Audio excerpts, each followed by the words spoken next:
tarde, Verônica. Boa tarde, Rosane. Boa tarde, conectadas e conectados. Hoje, sábado, mais um sábado, nós vamos estar aqui juntos, falando sobre um tema super atual que está acometendo muitas pessoas, não é mesmo, Verônica? Mais do que a gente imagina. É verdade. E só quem tem os sintomas vai reconhecer, né, vai entender do que a gente está falando, que são as doenças autoimunes. Muito mais comum do que a gente imagina, sabia, Verônica? Exatamente. Conectadas, hoje vai falar de um assunto super sério, mais comum do que a gente imagina. Por isso a gente convida você já a mandar esse link para suas amigas, para sua família, você que se identificou com o tema ou não, bateu uma curiosidade, fique conosco até o final que você vai se surpreender com esse tema. Fique com a gente que já já você vai saber quem é a nossa convidada especial. Iniciando o nosso programa de hoje sobre doenças autoimunes, nós convidamos a Simone. Simone é a nossa conectada com a saúde, que está nos visitando aqui na nossa sala, né, Simone? Pois é, olá conectadas, boa tarde a todos. Para quem já se esqueceu, ou para quem ainda não sabe, né? A Simone ela é mestre em genética, formada na UFRJ, não é isso, Simone? Sim, sim. Casada com o Júnior, mãe de 3 filhos, vamos ver se eu vou lembrar, né? Da Isabelle, Gabriele e o Vitor. Né? Então ela está aqui com a gente hoje. Hoje nós vamos ter um bate-papo, né, Verônica? Hoje a gente vai falar de um assunto bem sério. Talvez você se identifique com esse assunto, né? Muitas pessoas sentem, muitas pessoas podem até não saber o que se trata, né? Mas são as doenças autoimunes, bastante sério, e a gente quer convidar você a ficar com a gente, né, Simone? Sim. Seja muito bem-vinda. Obrigada. Eu agradeço muito o convite, e esse realmente é um tema muito importante de ser tratado, de ser esclarecido, porque às vezes as pessoas demoram muito a achar um diagnóstico correto, ficam batendo cabeça, digamos assim, né, de especialidade em especialidade, e enquanto não encontra o diagnóstico certo, essas pessoas não são tratadas adequadamente e não tem melhora nos sintomas. Simone, só para a gente assim começar do começo, como dizem, né? A gente está falando sobre doenças autoimunes. Sim. Explica para o público, para o nosso público, o que são doenças autoimunes. Sim. Então, para entender as doenças autoimunes, a gente precisa entender um pouquinho sobre o nosso sistema imunológico. Nosso corpo possui vários sistemas, cada sistema é responsável por uma função específica. O sistema digestório, que faz a digestão, né? O sistema respiratório, o circulatório, e tem o sistema imune. Esse sistema ele é responsável por defender o nosso corpo contra ameaças externas e às vezes internas. Então é um sistema imune que é ativado quando a gente entra em contato com um vírus, ou uma bactéria, ou até uma toxina, por exemplo, da poeira, ou outro agente do ambiente. Esse corpo estranho, quando entra no organismo, ele é imediatamente reconhecido pelo nosso sistema imune, que trata de combater esse agente que, à vista do sistema imune, é um agente agressor e precisa ser neutralizado.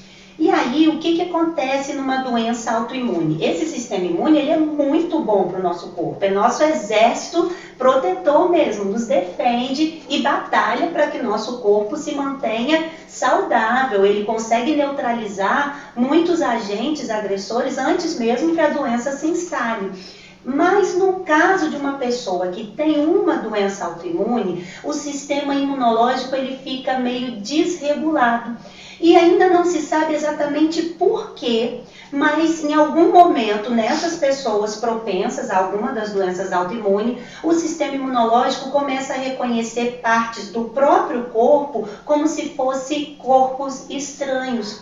Ele começa a não reconhecer mais determinadas partes do nosso corpo. E não reconhecendo, ele começa a combater. E aí isso gera uma reação inflamatória. E daí que vem todos os sintomas. Uma vez eu vi um médico reumatologista falando sobre isso, ele fez uma analogia muito interessante.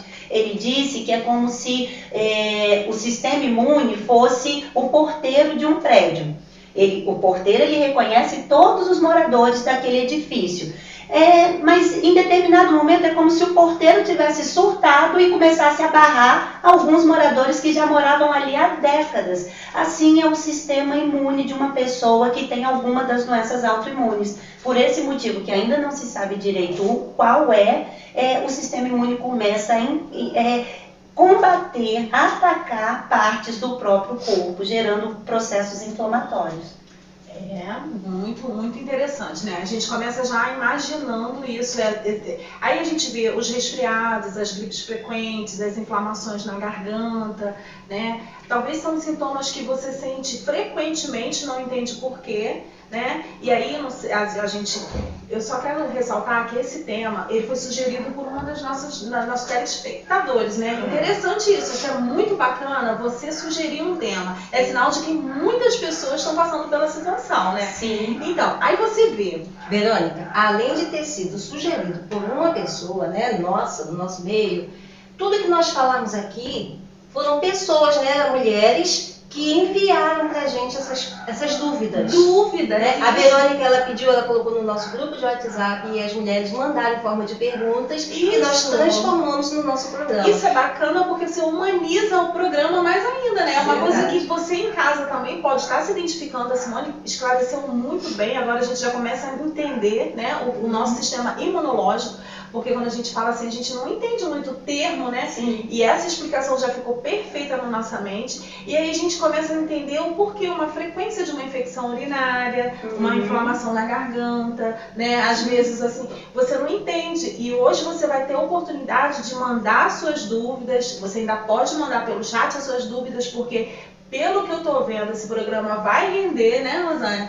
E a gente vai ter a parte 1 e a parte 2, quem sabe, né, para poder esclarecer sua dúvida. Então, se você pode botar aqui no chat, se você sente, eu pesquisei, que queda de cabelo, fraqueza na unha, pele, tudo isso pode ser um sintoma de uma doença autoimune. Mas então, Simone, fala pra gente assim, algumas doenças, porque a gente está falando assim muito teórico. Sim. E aí quando a gente começar a dar nome a essas doenças, as pessoas vão começar a identificar, né? Sim, é muito interessante porque algumas dessas doenças, elas na verdade já existem há algum tempo, né? Já são doenças que foram descobertas há algum tempo, mas a gente às vezes tem a impressão que elas estão se tornando mais frequentes. Na verdade, não é que elas estejam mais frequentes do que há 10 anos atrás, é que hoje as pessoas estão indo mais atrás do diagnóstico. Então, mais pessoas estão conseguindo ter o diagnóstico correto e ter um nome daquela doença que a acomete. Então, por exemplo, a gente tem aí o lúpus, né, que é uma doença autoimune que, se não for tratada, controlada, ela pode diminuir muito a qualidade de vida do portador ou portadora dessa doença, né? Agora você está falando, desculpa te interromper. O lúpus é uma doença que dá em homem e em mulher? Pois é. As doenças autoimunes, elas podem atingir ambos os sexos. Porém, o lúpus, ele é mais frequente em mulheres e mulheres jovens. Geralmente, o primeiro sintoma aparece lá entre os 25 e 40 anos de idade e, a partir daí, esses sintomas vão se tornando frequentes. E uma característica do lúpus, já que a gente começou por ele, é que algumas doenças autoimunes, elas são restritas a uma partezinha específica do corpo, tipo a vitiligo. Há muito tempo a gente ouve falar da vitiligo, né, que são aquelas manchas brancas que podem cobrir grandes áreas do corpo. Em geral são manchas simétricas, né? Se vai dar no braço direito, vai aparecer no braço esquerdo. E a gente já vinha falando de vitiligo e tal, e era difícil ter um padrão. Hoje já é um consenso de que a vitiligo também é uma doença autoimune. E nesse caso, o que acontece? As células de defesa, por algum motivo, elas começam a combater as células que produzem a melanina. Melanina é o pigmento que dá cor à nossa pele. Aí pensa, todo o nosso corpo tem que funcionar de forma equilibrada. Tem o lugar certo para cada coisa ser produzida, tem o gene certo que vai ser manifesto em determinada área do corpo, em outra área ele está desligado. E aí o que acontece? Na nossa pele nós temos células chamadas melanócitos, que então vão produzir esse pigmento para dar cor à pele, chamada melanina. Nas pessoas que têm vitiligo, o sistema imune começa a destruir os melanócitos, ou seja, destrói as células que deveriam ir repondo a melanina da pele. Por isso que vai dando aquelas manchas e as manchas vão ficando totalmente esbranquiçadas. E se não tiver um controle, ela pode se espalhar pelo corpo inteiro da pessoa. E aí você vê, é uma doença autoimune, mas ela é restrita aos melanócitos, as células que então vão produzir a melanina.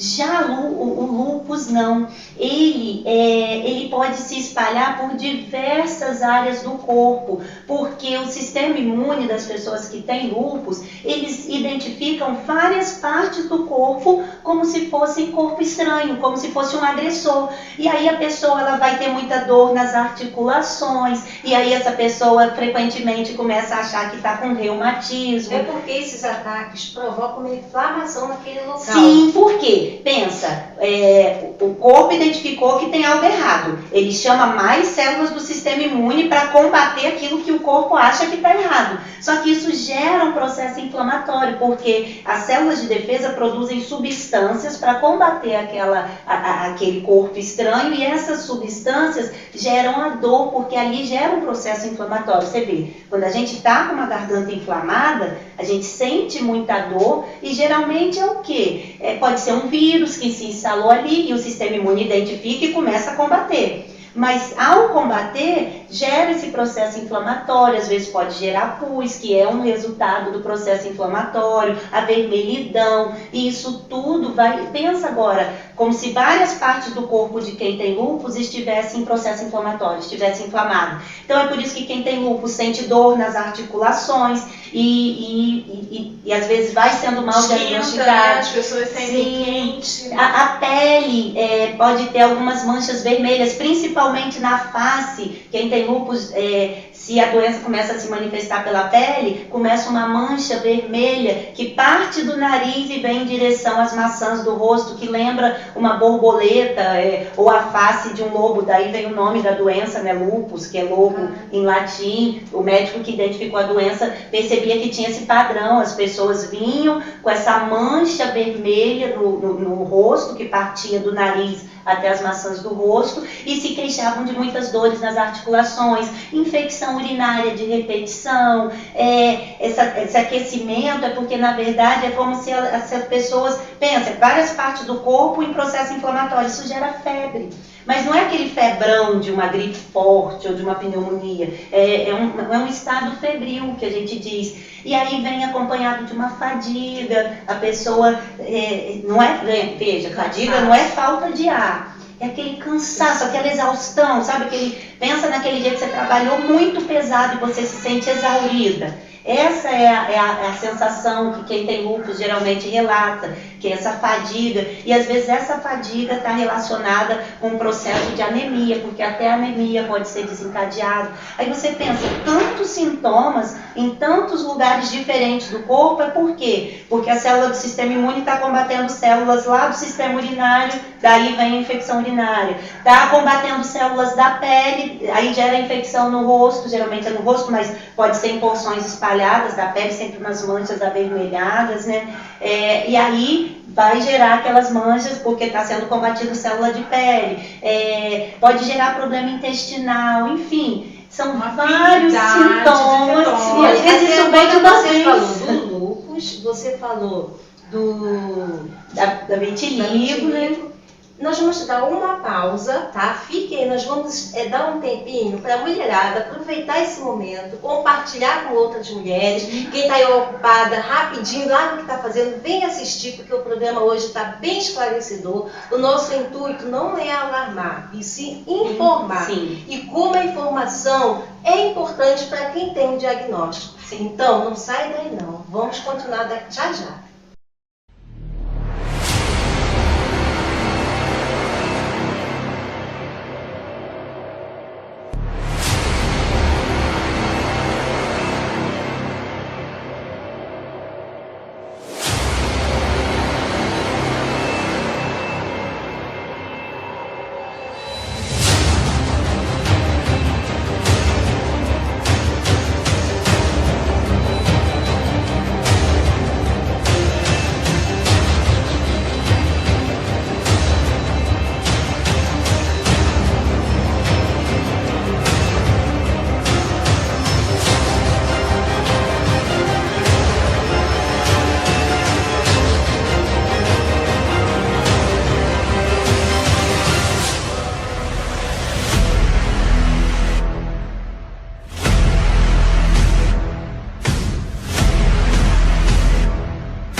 Estamos de volta ao nosso programa e hoje nós estamos falando sobre doenças autoimunes.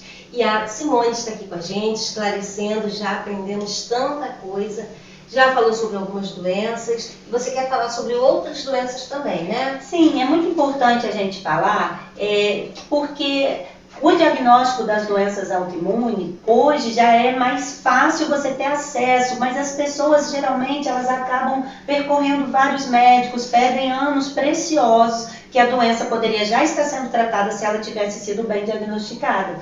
E algumas doenças que a gente até já conhece, a gente nem imagina que seja uma autoimune, né? Por exemplo, a diabetes tipo 1. Todo mundo sabe que a diabetes é aquela doença onde há uma falha, né, no organismo em produzir um hormônio chamado insulina, ou produz pouco ou não produz, né, ou tem uma dificuldade de absorver esse hormônio, e a insulina ela vai tirar o açúcar do sangue e jogar para o interior das células, tira a glicose do sangue e joga para as células. E a diabetes, a gente acha que tudo é uma coisa só, mas existem pelo menos 4 tipos distintos de diabetes. Existe a diabetes tipo 1, que é uma doença autoimune, ela acomete de 5 a 10% dos casos de diabetes, e é aquela diabetes que geralmente se manifesta na infância. Então, quando você vê uma criança, às vezes de 10 anos, faz aquele exame de sangue de rotina e dá a glicose lá em cima, aí o pediatra pede para repetir, e aí vai fazendo outros exames e fecha o diagnóstico, diabetes. Em geral, essa criança ela já é portadora da diabetes tipo 1, que é uma diabetes que se enquadra no grupo de doença autoimune. Nesse caso, o que acontece?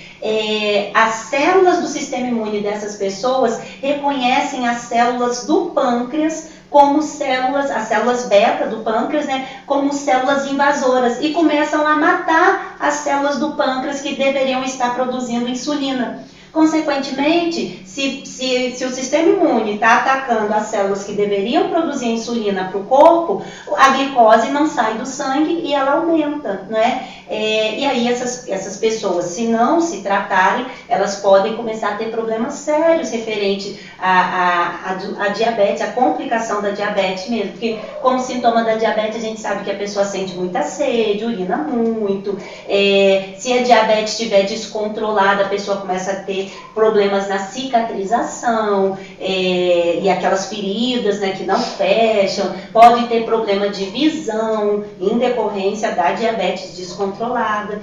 E aí o que acontece? A diabetes tipo 1, ela se enquadra nesse grupo de doenças autoimunes. Os outros tipos de diabetes não, só... só a tipo 1. O tipo 2, que é aquela diabetes mais comum, né, que afeta que corresponde aí a 90% dos casos de diabetes, é aquela que geralmente você descobre depois dos 40 anos, sabe? Fazia aquele exame de sangue de rotina, mas sempre adorou comer muito doce a vida inteira.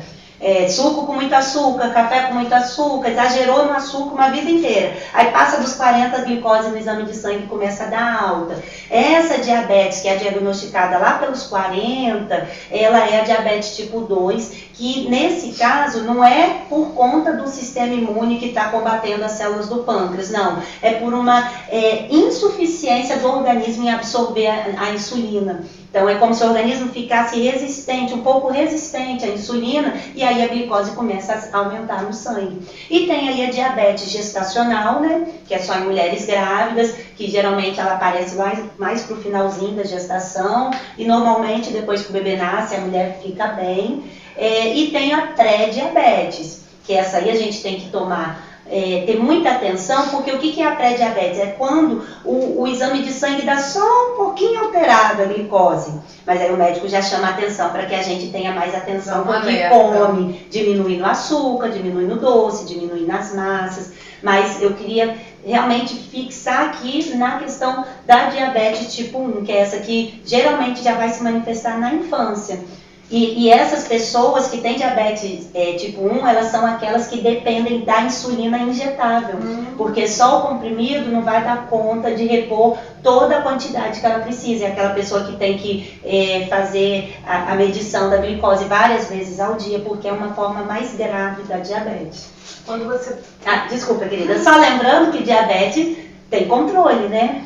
Como todas as doenças autoimunes, né? Eu acho que como você fala, se a pessoa der um pouco mais de atenção ao diagnóstico, é um cuidado, né? Porque se perde muito tempo procurando um ortopedista por uma dor nos ossos, o ortopedista às vezes não diagnóstico legal, um problema na pele, você vai a um dermatologista, quando você já pode estar fazendo, dando ouvido. E é muito importante, Verônica, você falar isso, porque o médico que trata a doença autoimune é o reumatologista. Que as pessoas procuram reumatologista só quando está com dor nas juntas, né? Como os antigos falavam.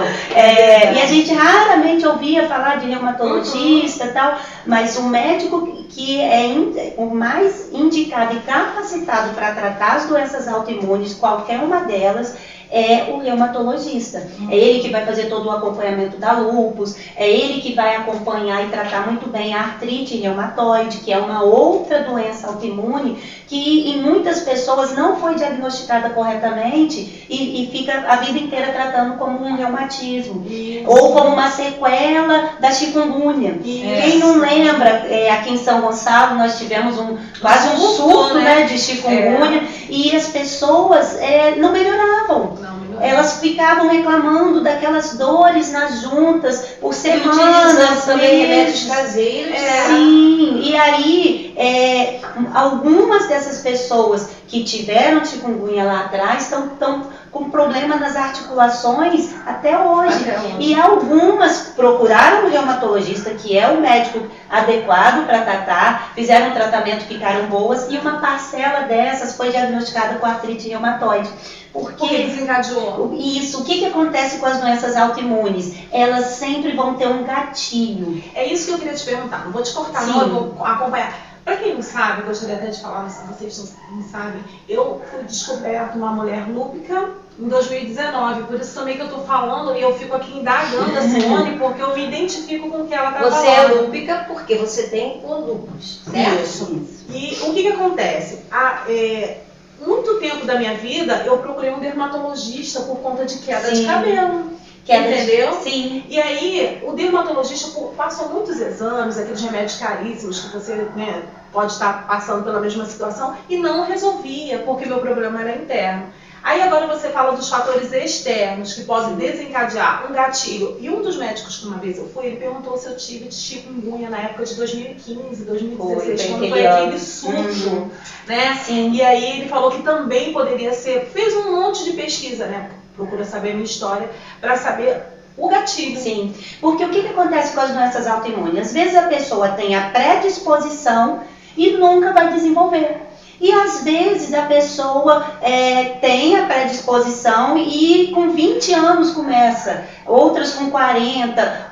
O que despertou, digamos assim, é o que os médicos hoje chamam de gatilho, né? Algum fator interno ou externo, que pode ser até um fator emocional. Quando a gente fala, por exemplo, vitiligo em crianças, um dos fatores que pode desencadear vitiligo na infância, às vezes é o divórcio. Um divórcio traumático dos pais, aquilo para a criança trouxe um grande sofrimento que às vezes ela não colocou para fora, mas foi o gatilho. A partir dali a mãe começou a ver a pele da criança manchada, e aí vai e, como a Verônica disse, né, geralmente vai, nesse caso procura o dermatologista, e aí o que acontece? Em todas essas doenças vai ter algo que vai ser o gatilho. E a chikungunya, geralmente, ela é o gatilho, ela pode ter sido o gatilho para muitas pessoas que tiveram artrite reumatoide, que é uma outra doença autoimune, onde o sistema imunológico dessas pessoas reconhecem as células das articulações como células como corpo estranho, como células que fossem fazer alguma agressão. E não, são células boas, a gente precisa delas nas articulações. Só que aí o sistema imune ataca essas células e isso gera uma inflamação, e quando a doença está descontrolada, chega a gerar deformidade nos membros, né, principalmente nos dedos, né, que a gente tem várias articulaçõezinhas nos dedos das mãos, nos pés, no tornozelo, sem contar a dor, que é absurda. A pessoa se queixa de muita dor. E falando em gatilho, a própria Covid foi o gatilho para muitas doenças autoimunes. A gente tem uma conhecida na nossa igreja que a Covid foi o gatilho para ela depois chegar e ver o diagnóstico, porque ela não melhorava da dor nas juntas, e aí ela foi diagnosticada com artrite reumatoide. Quer dizer, nunca teve nada antes da Covid em termos de juntas, não sentia dores articulares. Mas a doença já deveria existir. É a predisposição, está ali adormecido. Chegou algo, é como se acordasse. E aí, a partir daquele momento, vai começar a incomodar. E aí a questão. Começou a incomodar, tem que procurar logo o apoio do médico. E um especialista. O especialista. Se for coisa articular, vai direto ao reumatologista. Porque a gente tem o hábito de passar primeiro pelo ortopedista. Já foi o ortopedista, não melhorou? Vai ao reumatologista. Se for essa questão de a dor articular junto com infecção urinária, junto com queda de cabelo, essa fadiga, né, essa temperatura da pele que sempre parece estar meio febril, que são sintomas da lúpus, então vai ao reumatologista, porque o reumatologista é o profissional mais indicado para tratar o lúpus também. E aí, achando o especialista correto, começando o tratamento, a chance de remissão da doença é muito grande. Que bom, a gente vai conseguir falar um pouquinho, já muita informação, né? E aí agora a gente vai entrar numa parte bem importante que é remissão. Calma, não se desespera, você não vai ficar com dor o tempo todo. Tem jeito, né, Simone? Sim. E é isso que a gente quer convidar você a ficar até o final para assistir. A gente vai dar um intervalinho, porque o assunto é bom e grande, mas fique conosco mais um pouquinho que daqui a pouco a gente volta. Biológicos e biosimilares. O que isso tem a ver com a sua saúde? Os medicamentos biológicos revolucionaram o tratamento das doenças autoimunes, inflamatórias intestinais, do câncer, porque são drogas que agem diretamente no foco da doença e causam menos efeitos colaterais. Imagine que os biológicos atuam no organismo do paciente como se fosse um GPS de última geração. O medicamento entra no corpo e consegue localizar e neutralizar o mecanismo de uma doença complexa. Por outro lado, os custos do desenvolvimento de um remédio biológico são elevados, porque requerem anos de pesquisa e são difíceis de fabricar. Isso, de certa forma, impede que mais pessoas tenham acesso ao medicamento e onera o sistema público de saúde. E é aqui que entra a importância dos biosimilares. Diversas patentes dos produtos de marca estão chegando ao fim, o que libera a entrada de outras empresas no mercado, aumentando a concorrência. Assim, os medicamentos de referência ganham uma versão biosimilar, cujo desenvolvimento requer investimentos menores, mas com a mesma qualidade e segurança. O custo final do medicamento acaba sendo até 40% menor, ou seja, uma economia de pelo menos 1,2 bilhão para o sistema de saúde brasileiro. Os biosimilares são equivalentes aos seus precursores, têm a mesma estrutura e função e seguem a mesma indicação e dosagem. Para os medicamentos biosimilares serem aprovados pelas agências reguladoras do país, precisam garantir a mesma segurança e eficácia dos medicamentos de referência. Portanto, agem da mesma forma e apresentam os mesmos resultados para os pacientes. No Brasil, a pesquisa e o mercado de biosimilares avançam a passos largos. Já temos biosimilares sendo utilizados para artrite reumatoide e psoriásica e espondilite anquilosante, além de outras condições como doenças inflamatórias intestinais, endócrinas e câncer. Muitos desses distribuídos no SUS, uma boa alternativa para médicos, pacientes e sistemas de saúde.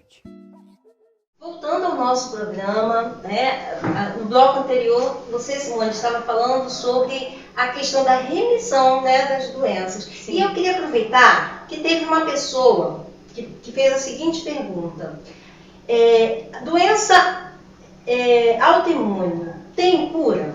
Então, não tem cura. Porque a doença autoimune, ela entra num grupo de doenças chamada multifatoriais.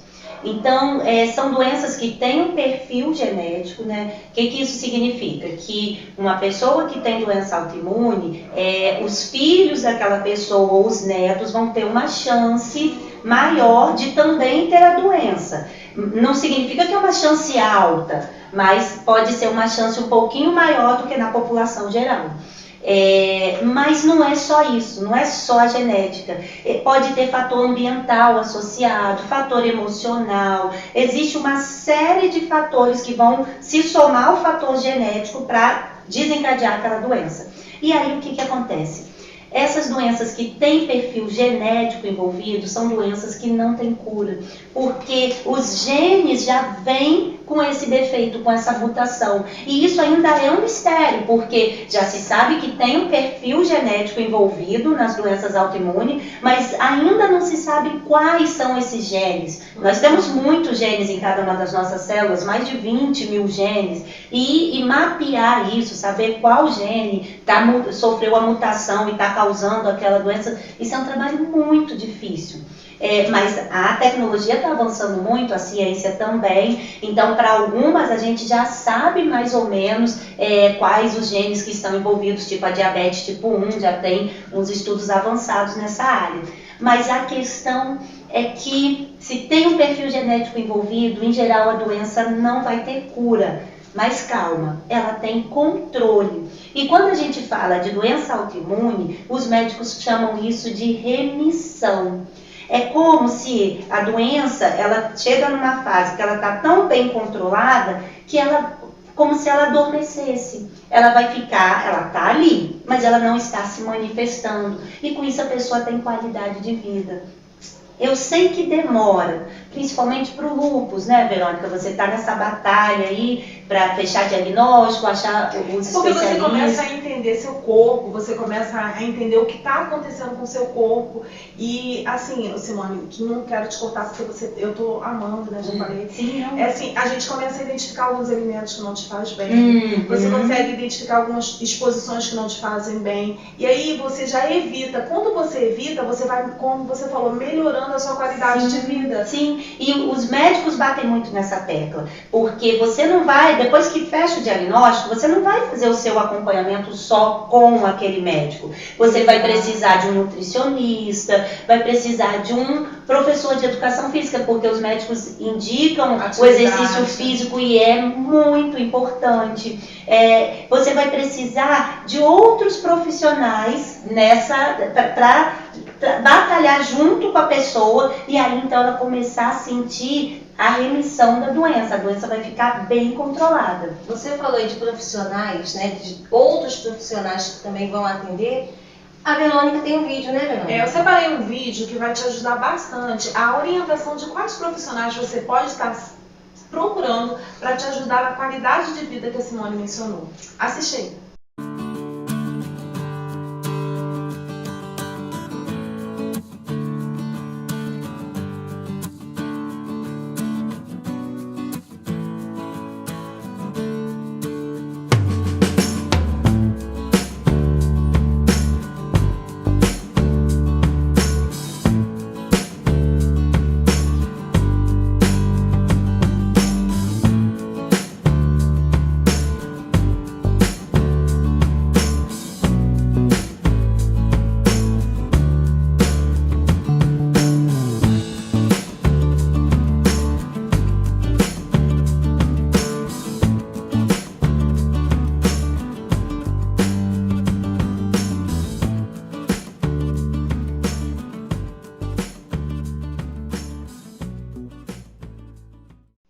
Você nem imaginava que você precisava da ajuda desses profissionais. A gente vai descobrindo, à medida que a gente vai passando, como você falou, né? Um nutricionista, um psicólogo, é muito importante. Sim, foi muito bom quando você contou que a pessoa ela começa a conhecer o próprio corpo. Então, você já identifica qual alimento não te faz bem, e aí você já coloca aquele alimento de lado. O cigarro, por exemplo, o cigarro piora muito a condição da maioria das doenças autoimunes. Então, se a gente já sabia que cigarro fazia mal, e geralmente esse mal era associado ao pulmão, né? Não, para quem tem doença autoimune, o cigarro piora muito os sintomas.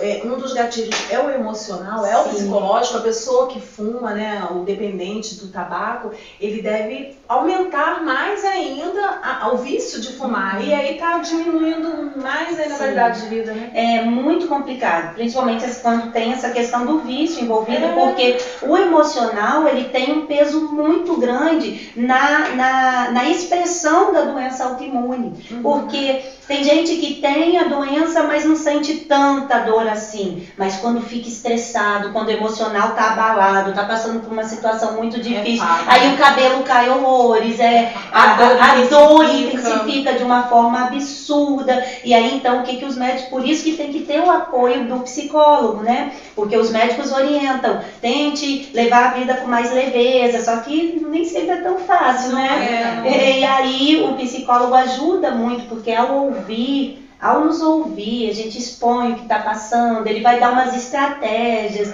vai dar é um acolhimento que faz com que a pessoa saia rede de dali apoio, melhor. né, Simone? Sim. Porque às vezes, o que acontece?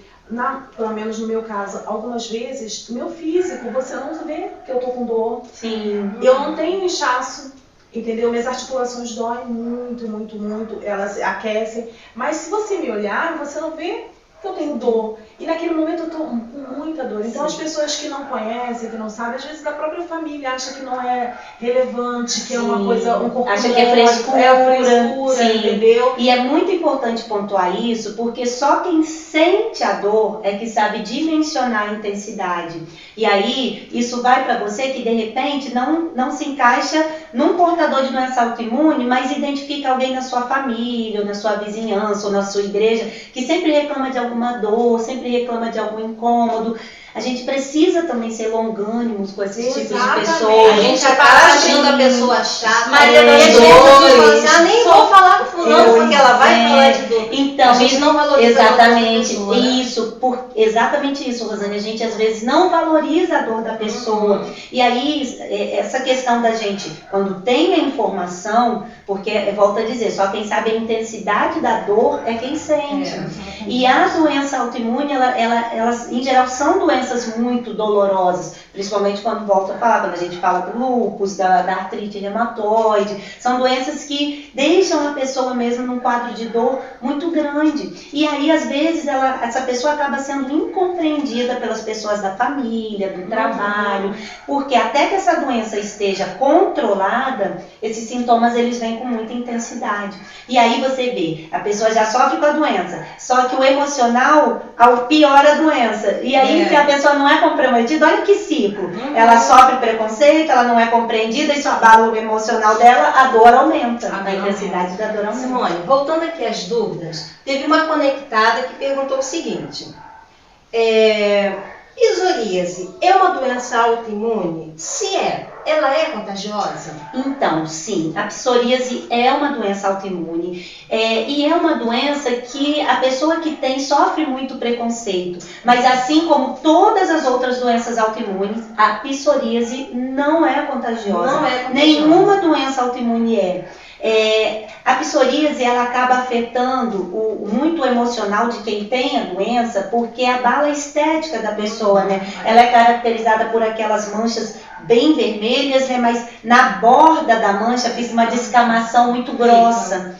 Então, para quem vê, olha meio assim, às vezes não quer encostar porque acha que é uma doença de pele contagiosa. E para quem tem, é péssimo, porque a pessoa percebe que os outros não querem que ela mexa na comida, ou os outros não querem encostar Que use, por nela. exemplo, uma piscina. Sim, existem casos assim de pessoas que sofreram um vexame muito grande. Verdade. Porque foram barradas de entrar na piscina, porque quando a doença está fora de controle, essas manchas escamativas se espalham por extensões grandes da pele, né? E às vezes é no rosto, nas mãos, no cotovelo. Normalmente essas pessoas, né, fogem de atividades assim comuns, Sim. usam roupas para esconder. esconder. O rosto. Ao contrário, né, precisa tomar um pouquinho de sol, precisa fazer atividade física. Porque para a psoríase, diferente de todas as outras doenças de pele, tomar sol é muito importante para controlar a doença. E mais, o dermatologista ele indica tomar sol sem protetor solar. na região da mancha. Mas claro, não é ficar lá torrando 3 horas no sol. É aquele solzinho que pode ir até 20 minutinhos, sabe? E aonde tem as lesões de psoríase, o dermatologista indica passar um hidratante bom. Não passa filtro solar, porque o sol, o raio ultravioleta vai ser benéfico para regredir um pouco a lesão. Mas com hidratante, depois aquela pele vai soltando. Então, é uma das poucas doenças de pele, né, que é indicado tomar sol. E aí, para tomar esse sol, a pessoa tem que estar com o corpo exposto. E aí a gente volta naquela coisa do círculo vicioso, né? A pessoa precisa do sol, a doença dela não é contagiosa, mas como ela sofre preconceito, esse abalo emocional pode desencadear depressão, porque quem tem psoríase acaba desencadeando quadro depressivo. E aí, com o emocional abalado, o que acontece com as lesões de psoríase? Espalham ainda mais pelo corpo. É aquele ciclo vicioso. Então, por isso que é muito bom a gente trazer temas como esse, porque a informação, ela contribui muito, porque hoje a gente já sabe, talvez as pessoas não sabiam que a psoríase não era contagiosa.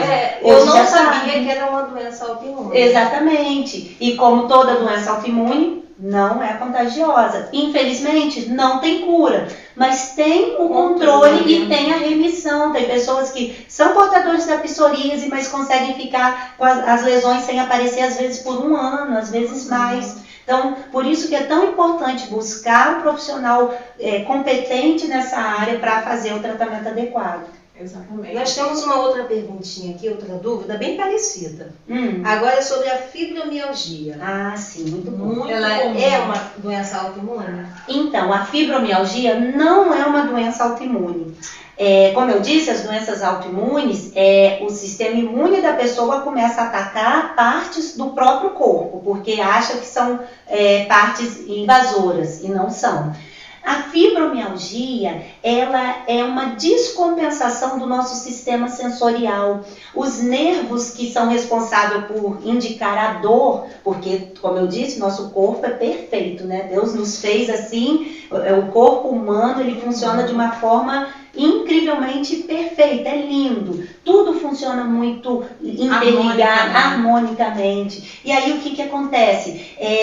Existem nervos responsáveis só por perceber a dor, e não só perceber, eles informam para o cérebro a intensidade dessa dor. Porque, por exemplo, se eu der um tapinha aqui em Verônica, o cérebro dela de imediato vai sentir que recebeu um tapinha. Isso foi algo leve, ela não vai se incomodar. Agora, se fosse um soco, uma coisa assim, os nervos já iriam informar, opa, foi uma coisa mais grave, tem que ter uma reação. Então, mas na pessoa que tem fibromialgia, os nervos de dor, eles ficam descontrolados e a pessoa sente dor no corpo inteiro. Só que apesar da fibromialgia não ser uma doença autoimune, e aliás é uma doença também onde as pessoas sofrem muito preconceito, porque o que acontece? A pessoa sente dor de verdade. E é no corpo todo. O único lugar que não dói é no fio do cabelo, por enquanto. Pois é. E aí, essas pessoas sofrem preconceito por quê? Porque quando ela começa a procurar médico e faz um monte de exame, e os exames da pessoa não dão alterado. Porque, por exemplo, uma pessoa que tem doença autoimune, o exame de sangue dá alteração. E isso ajuda a fechar o diagnóstico. A pessoa com fibromialgia não aparece essas alterações no exame de sangue, é mais a clínica. E aí, às vezes, ela é desacreditada, às vezes até pelo médico que está acompanhando. Isso, é verdade. E imagina a frustração dessa pessoa sentindo dor. E aí, sabe, ser desacreditada até do profissional. Do profissional. A gente estava conversando aqui nos bastidores, né, Simone? Que um profissional não fecha o diagnóstico, não fica só presa nesse. Porque não custa nada você pegar uma segunda, quem sabe até uma terceira opinião de um profissional. Porque tem médicos que não evoluíram o conhecimento de tal forma. Sim. A fibromialgia era uma doença, como o lúpus, a Simone falou no início do programa, que lá atrás era de um jeito e hoje ela já manifesta, né, assim, evoluem. As doenças, infelizmente, estão evoluindo. Os sintomas são outros. E a gente tem mais conhecimento sobre mais ela. Recursos para você hoje diagnosticar. Exatamente. E tratar. Então não fica, se sentiu, não é bobagem, não é frescura como a gente está falando. Difícil você mensurar a fibromialgia, mas se você pegar um profissional que entenda, que estuda para poder te dar um retorno, uma resposta, vai ser possível o tratamento e o controle, né? E é muito importante, essa pergunta foi uma pergunta ótima, porque apesar da fibromialgia não ser autoimune, muitas pessoas que têm doença autoimune acabam desencadeando a fibromialgia também. Sabe por quê? Pensa na lúpus e na artrite reumatoide, que dá muita dor pelo corpo todo.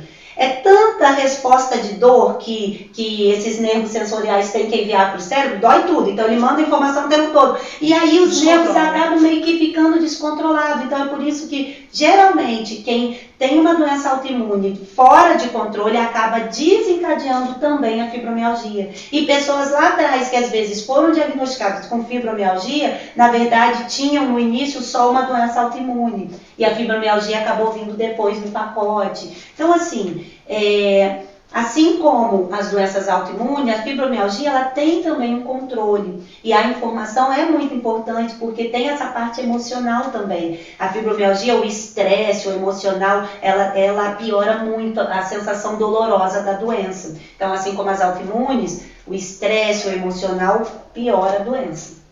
É assunto, né, gente? Sim. É assunto, é muita informação. Eu tenho certeza que você em casa está se identificando, né? Eu estou me identificando, Rosane tirando as dúvidas, as meninas mandando as dúvidas. O programa é assunto.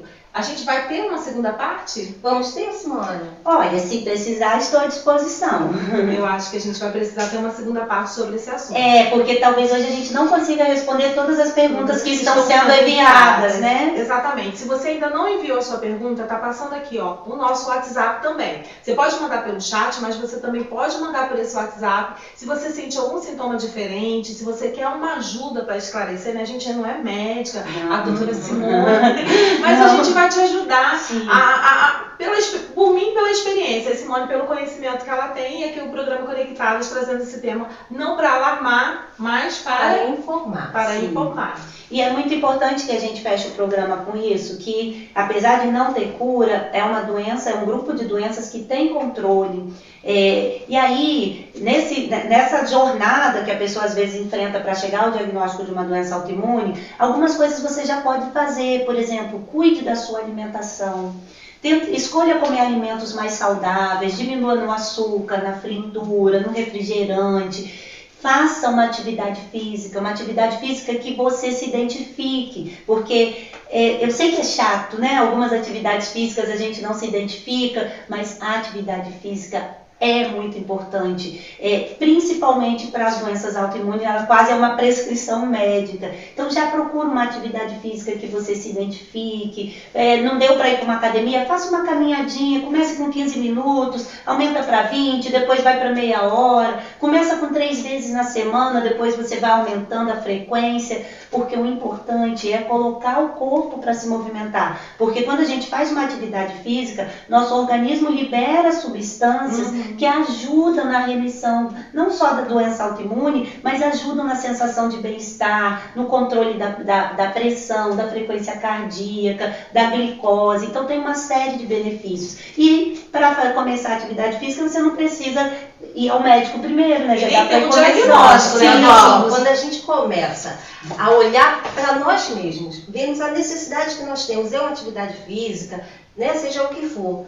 Nós estamos demonstrando amor pelo nosso cuidado, né? Nós temos que lembrar que o nosso corpo, ele é o templo do Espírito Santo. Então, nós não podemos deixar de lado, se você tem alguma doença, se você tem algum desses sintomas que nós falamos aqui, você precisa buscar ajuda sim, se cuidar do seu corpo, porque Deus, quando Ele fez você para ser feliz. E nós sabemos que não tem cura, mas tem controle, né? Então você precisa mesmo procurar. E nós vamos ficar agora com a Conectadas com o Pai.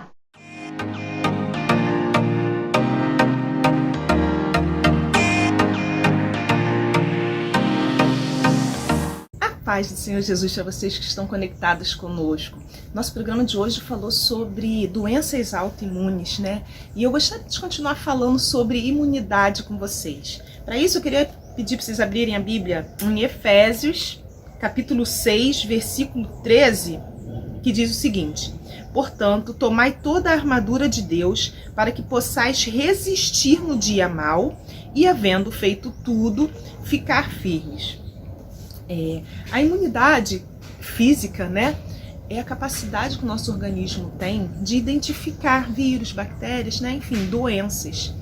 E de acordo esteja a nossa imunidade, né, física alta ou baixa, nosso corpo tem até mesmo a capacidade de prevenir, de deixar que a gente não fique doente. E para manter essa nossa imunidade física em alta, nós precisamos nos alimentar bem, né, saudável, dormir as horas necessárias por noite, praticar algumas atividades físicas. E esses são assim os pilares principais para a gente manter a nossa imunidade em alta. Mas falar de imunidade física, as meninas já falaram muito bem durante o programa. E a imunidade espiritual? O que acontece quando a nossa imunidade espiritual está em baixa? O que a gente pode fazer para aumentar a imunidade espiritual? Na verdade, a nossa imunidade espiritual está diretamente ligada com o nosso relacionamento com Deus. E uma das estratégias do inimigo é colocar em nós o desânimo, que tira de nós a chance de obtermos a vitória. Porque quando nós desanimamos, nós enfraquecemos a nossa fé. E isso acaba nos deixando, nos faz abrir mão da armadura que o próprio Deus disponibilizou para nós, para que nós vencêssemos. E quando a gente fica desanimado na fé, a gente já não quer mais dobrar os joelhos para orar. O nosso clamor fica retido durante uma oração. E assim, nesse quadro, o pecado encontra um ambiente propício para se instalar na nossa vida e rouba de nós realmente a chance de vencermos. E isso a gente acaba achando que tá assim, a sensação que a gente tem é que a gente está vivendo num vale da sombra da morte que não tem fim. Ou talvez acabamos achando assim, meu Deus, será que Deus esqueceu de mim aqui nesse vale? Mas a gente sabe que isso não é verdade, né? Porque Deus nos abandona, Deus nunca nos abandona e Ele nos ama. E o desejo dele é que a gente se mantenha firme, que a gente se revista da armadura que Ele mesmo disponibiliza para nós, porque Ele mesmo quer nos revestir com a armadura dele para que a gente, como a gente leu aqui, possa resistir no dia mau e vencermos o inimigo. Então, nós falamos aqui o que acontece quando a nossa imunidade espiritual está baixa, né? E como será que a gente consegue mantê-la alta? O que fazer para manter a imunidade espiritual alta? Você quer saber? Então vem com a gente no próximo programa, porque nós vamos continuar. As meninas vão continuar falando sobre doenças autoimunes e eu vou falar para vocês como manter a imunidade espiritual em alta. Então vamos nos conectar com o Pai? Senhor nosso Deus, eu te agradeço, ó Pai, porque o Senhor nos formaste de uma forma maravilhosa, ó Pai. Criou em nós a imunidade, ó Pai, a capacidade que o nosso organismo tem, ó Deus, de combater doenças, ó Pai, de nos proteger. Mas também, Senhor, o Senhor nos disponibilizou as armaduras da fé, as armaduras santas do Senhor, Pai, que nos ajuda a vencer o pecado. Ó Deus, eu lhe peço que tu abençoes cada pessoa que está assistindo esse programa, que por algum motivo a sua imunidade não funciona do jeito que deveria, ó Pai.